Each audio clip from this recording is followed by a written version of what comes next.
Hello everyone, this is Mariel Sarmiento, and here is my multimedia discussion post for week 5 of MPA540.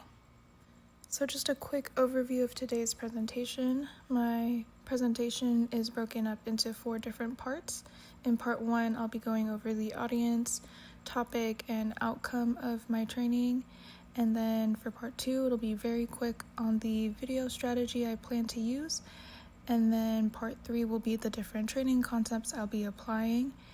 And then finally will be part 4, which is the actual training overview, the training itself, and then a summary. So diving into part 1, my topic is professional email etiquette in the workplace. And it'll be geared towards new interns who are being exposed to a professional environment for the first time. And the outcome is that by the end of the training, new interns can formally write emails, respond to requests professionally, and also network with new partners. So now going into part 2 for the video strategy, I selected Canva because it allows for the most flexibility when editing audio on top of slides, and it also comes in with built-in graphics and photos to make the slides engaging. Finally, Canva is also one of the newer models and is something that I have seen being used more often in the workplace. So now going into part 3, the training concepts I will be using are motivation, relevance, active participation, feedback, and positive reinforcement.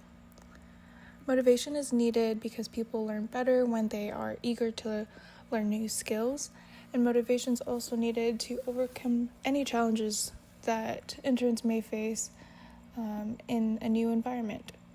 So for my training, I will start off by explaining why professional email skills matter, by explaining that clear, respectful emails create positive impressions, and that it could also open doors for new networking and job opportunities. For my next training concept, relevance, this is how training relates to an intern's task or responsibility.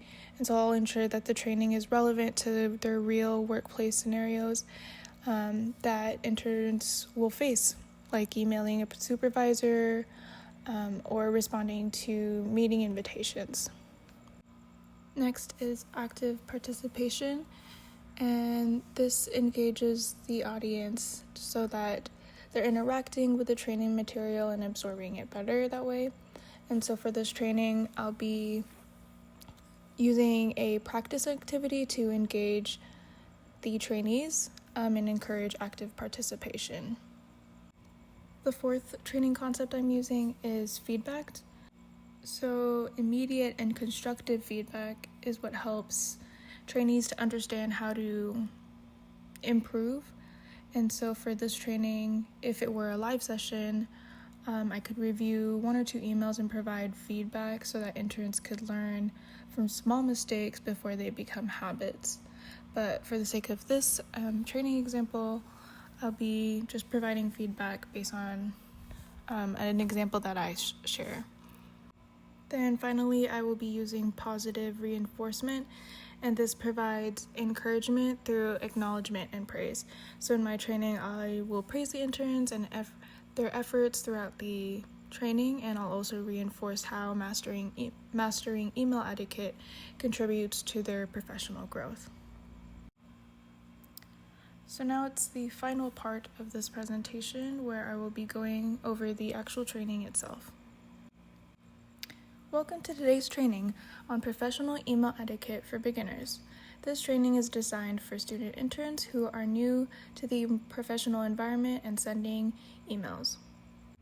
So in this training, we will review why email etiquette matters, some common scenarios that interns will face, the email structure, so do's and don'ts for those, and then we will be going over a practice activity, and then reviewing and providing feedback after that practice activity. Then we will close off with key takeaways and words of encouragement. So by the end of this training, you will know how to write professional emails, respond to requests appropriately, and of course, communicate effectively with supervisors and partners. So why does email etiquette matter? Professional emails represent who you are, so having clear, respectful communication builds trust and can help you make a strong impression in your internship and beyond.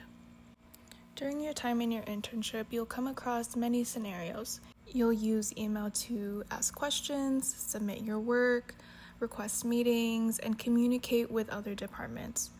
Every email is an opportunity to show professionalism. Now, when constructing an email, here are some do's and don'ts. Always start with a clear subject line and a polite greeting. Keep your message short and to the point, and close with a professional sign-off or signature that includes your name, title, and contact information. Avoid using casual or unclear communication. A blank subject line or sloppy email can delay responses and leave a poor impression on whoever you are emailing. Now, let's begin with a practice activity. Here's an example on the screen of an unprofessional email. Pause for a moment to identify the mistakes and think about how you would rewrite it. Then feel free to raise your hand or type your thoughts in the chat.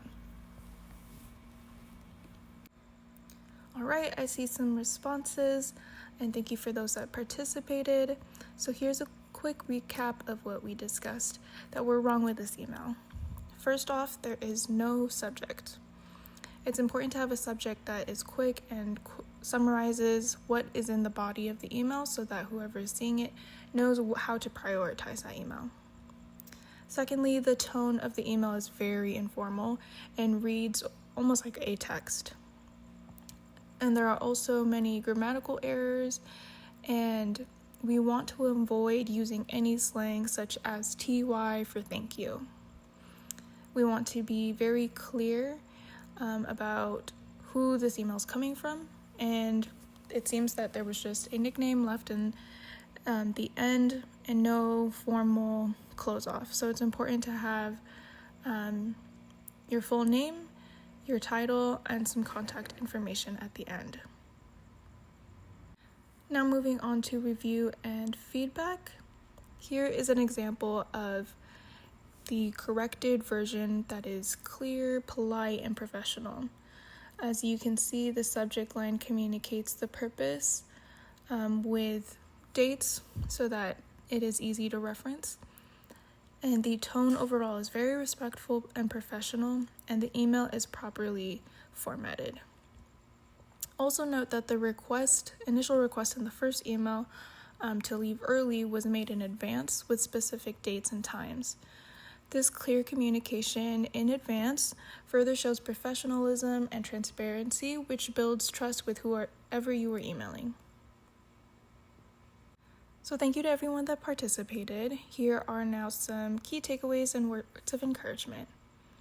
Remember that every email represents you, so keep your messages clear, polite, and professional. The more you practice, the more confident and effective your communication will become. So thank you for listening. This concludes our email etiquette training. And by now you should know how to write professional emails, respond to requests appropriately, and communicate effectively with supervisors and partners. If there are any questions at all, please reach out to internsupport@company.com. Thank you. And thank you again for listening to this presentation overall. As always, this is my contact information if there are any questions.